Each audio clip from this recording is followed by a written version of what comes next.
Hey everybody, I thought I would share out how to make appointment slots using Google Calendar and Google Meet for our virtual parent-teacher conferences. I forget, I do it twice a year and I forget every time, so I thought I'd share this out now that I have reminded myself how to do it. So from Google Calendar, in order to do the appointment slots, you actually have to be in either the day mode or the weekly mode. So I'm going to change my view. Don't judge my calendar, please. And I'm going to go to the week view. So right here, I'm this current week. I'm going to move forward until I see October 17th. That's the one I want to make my conferences for. I'm going to delete this appointment slot because that was dumb. It was a practice. And so I'm going to go ahead and I'm going to create a new calendar event. So I'm just going to click right here and I'm going to create a new event. I'm going to call it Parent Teacher Conferences. I can't spell. Conferences. There we go. I'm going to give them my name and I'm going to indicate that it's the virtual ones. From here, what I want to do is to click on appointment schedule. Okay, so I'm going to click on that. Okay. And you can make some adjustments here. You can make it later. It's fine. I want to make sure it goes until 8 o'clock. So 5 to 8, that's our window. Okay. And we're going to create a new appointment schedule. So we should have that one clicked. And then you click on continue. It's going to take you to this window where you're going to start making some tweaks to the appointments. And I'm going to move my face so that you guys can see.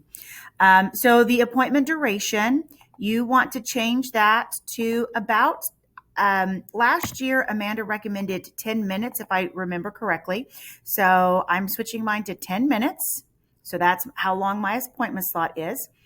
I don't necessarily want to repeat it. I've got it from 5 to 8.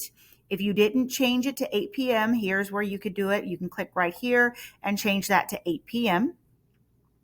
Okay, I'm going to click out of that. All right, scrolling down.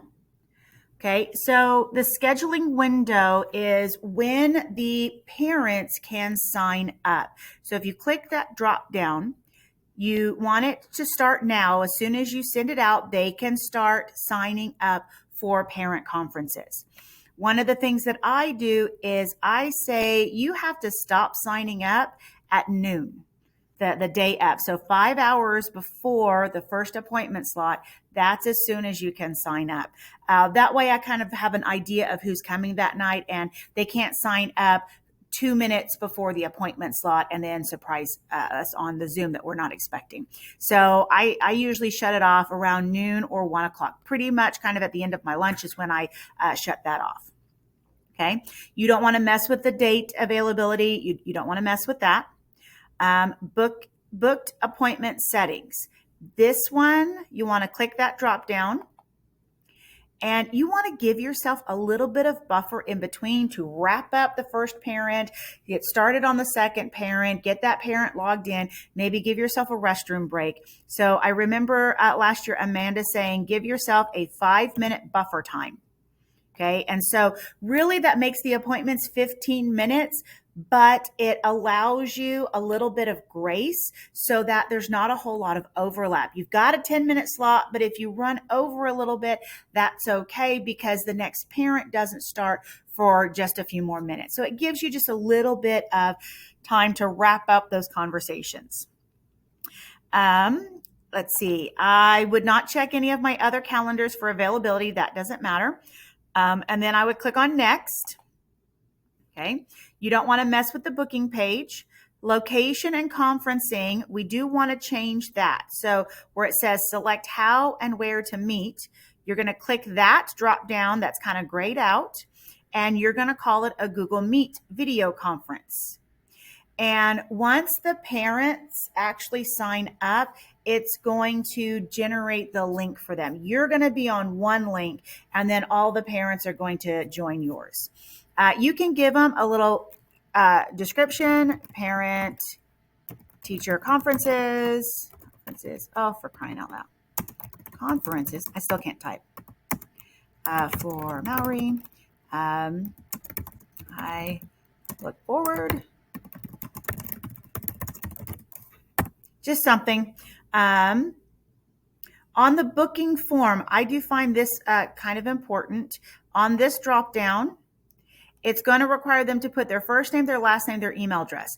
I find it helpful to add 2 items for me. For you, it might be only important for 1 item. I'm going to add an item and I'm going to customize that item. And I'm going to say, give me your student name, because I can't always tell from the parent names who their student is. So I'm going to make that required. I want to know who your student is at the time that you're booking. That I find super helpful. For me, because I have multiple classes that I teach, multiple preps, I'm going to add 1 more custom item that says, class your student has with me. Now, if you are only biology all day or only algebra 1 all day, then you may not need that custom item. I need it because I have 3 different classes. So if you have multiple different classes, that tends to be very helpful. Okay. And then the confirmations and reminders, I'm going to click that drop down. And they get an email reminder 1 day before, but I usually add another reminder 30 minutes before. Sometimes that helps the parents, sometimes that doesn't. When you've got all that done, you click on save. Okay, and now your appointment slots are all saved. It's ready to go. When you're ready to share that out, you can share it out a couple of ways. You can click on this share and it's going to copy the link. And then you can email that out to your parents. If you want to see kind of what the booking page looks like, I'm going to open the booking page. And so this is what it looks like.